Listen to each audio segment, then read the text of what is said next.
नमस्कार साथियों, एक बार फिर आपका स्वागत है अपने YouTube channel JP inspire academy पर।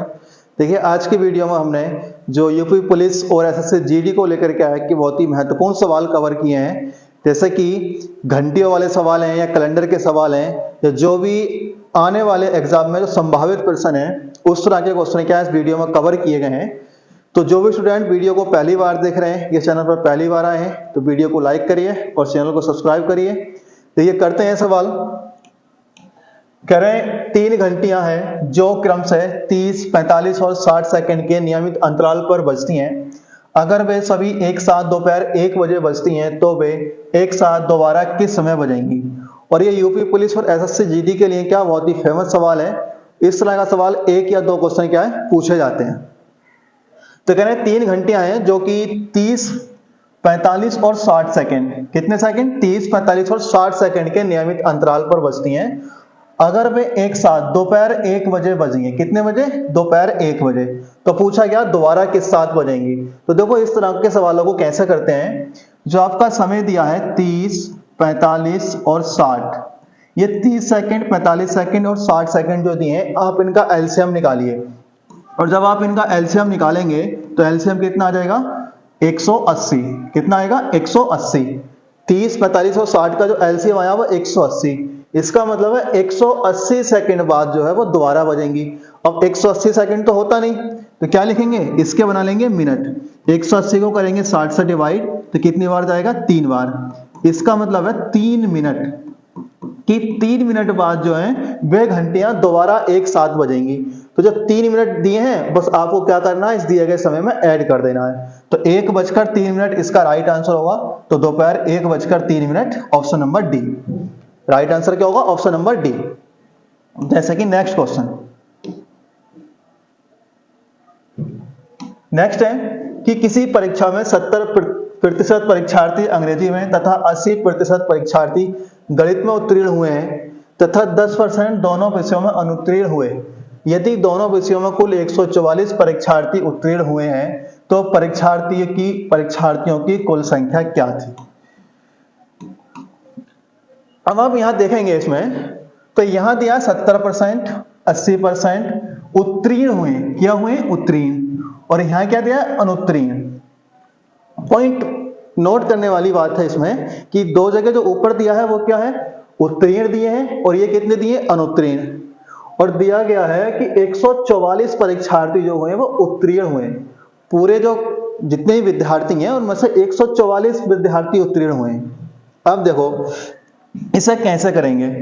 तो इसे करने के 2 कंसेप्ट हैं। तो 2 कंसेप्ट क्या हैं, आप ध्यान देंगे। जैसे कि या तो आप इन्हें ऐड कर लो सबको, 70%, 80% और 10%, कितने हो गए, 8, 7, 15, और 15 और 10 कितने हो, 150 और 10 160, कितने हो गए, 160%। जब 160 जो आया है जोड़ के, 160 में आप क्या करेंगे, 100 से कितना ऊपर है, 60, तो 60 बराबर जो दिया वो कितना है, 144। कितना है, 144।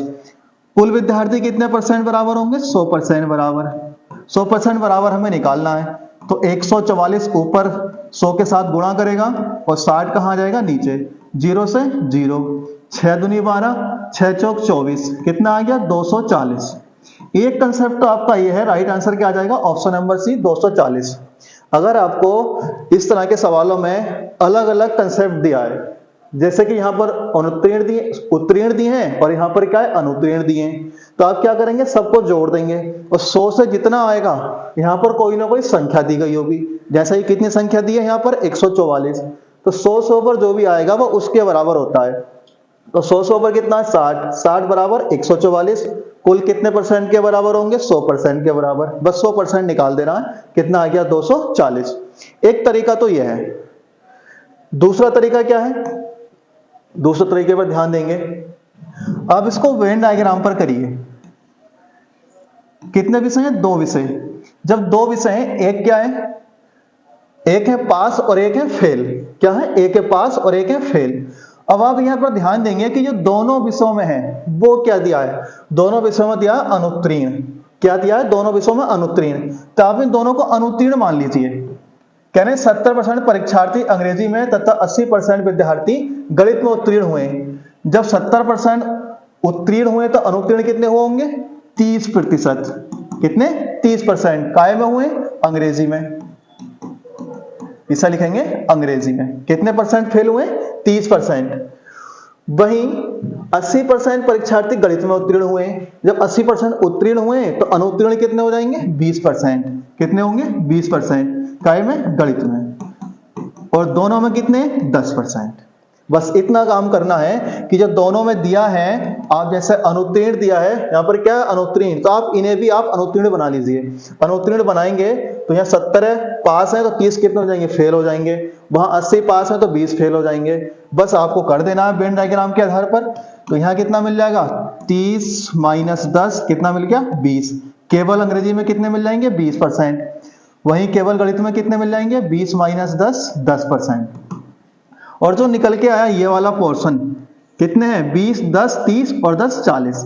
40% बराबर कितने दिए हैं? 144। और 100% बराबर आपको क्या है? निकालना है।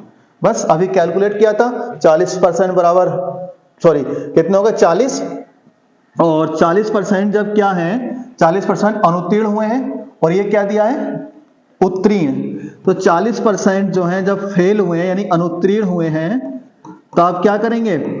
उत्तीर्ण कितने हो जाएंगे? उत्तीर्ण हो जाएंगे 60%। कितने हो जाएंगे? 60%। जब 40% अनुत्तीर्ण हो गए तो उत्तीर्ण कितने हो गए? 60%। तो 60% बराबर कितना दिया है? 144। और 100% के बराबर आपको निकालना है। तो अभी हमने कैलकुलेट किया था 60 बराबर 144, 100 बराबर आपको निकालना था। तो कितना आएगा? 240। तो राइट आंसर दोनों तरीके से वही आएगा, 240। चाहे तो आप ये वाला कंसेप्ट कर लो या जो पहले कंसेप्ट बताया उस पर कर लो। बस आपको एक जैसे बना देने हैं। या फेल है तो फेल वाले लिखेंगे दोनों, अगर पास लिया है तो पास वाले लिखेंगे। नेक्स्ट सवाल,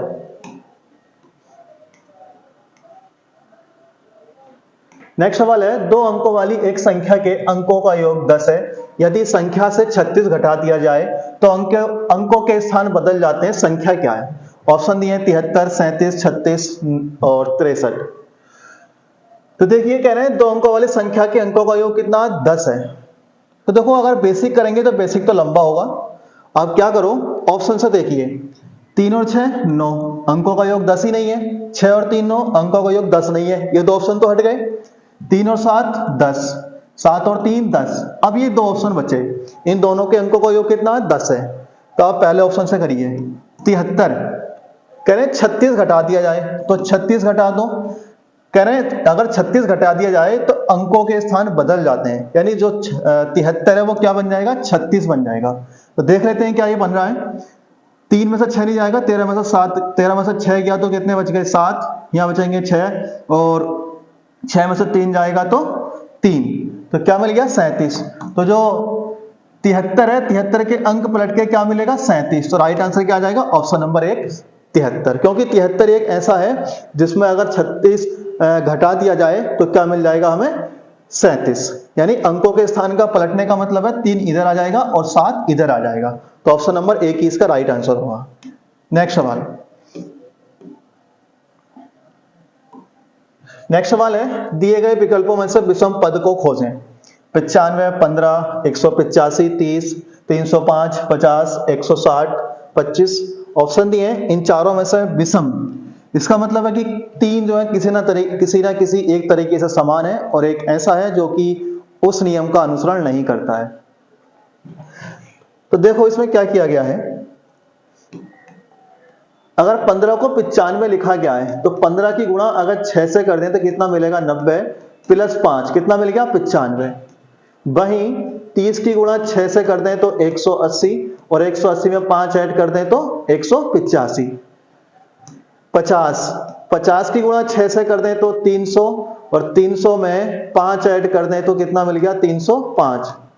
वहीं 25 की गुणा 6 से कर दें तो कितना मिलेगा? 150 और 150 में 5 ऐड करेंगे तो कितना मिलेगा? 155। लेकिन कितना दिया है ये? 160। तो ऑप्शन नंबर इसका ये 25 और 160 का होगा, इसका राइट आंसर होगा। तो इसमें ऐसा कौन सा ऑप्शन दिया है? Option number C 25 160। क्योंकि बाकी तीनों में क्या है कि गुणा 6 प्लस 5। गुणा 6 प्लस 5 का इसमें कंसेप्ट लगाया गया है, लेकिन यहां पर क्या है, गुणा 6 प्लस 10 का कंसेप्ट लगाया गया है। इसलिए राइट आंसर क्या होगा, ऑप्शन नंबर सी, 160 और 25। तो उम्मीद करते हैं सवाल अच्छे लगे होंगे, और सवाल अच्छे लगे हो तो वीडियो को लाइक करिए, शेयर करिए और चैनल को सब्सक्राइब करिए। मिलते हैं अगली वीडियो में।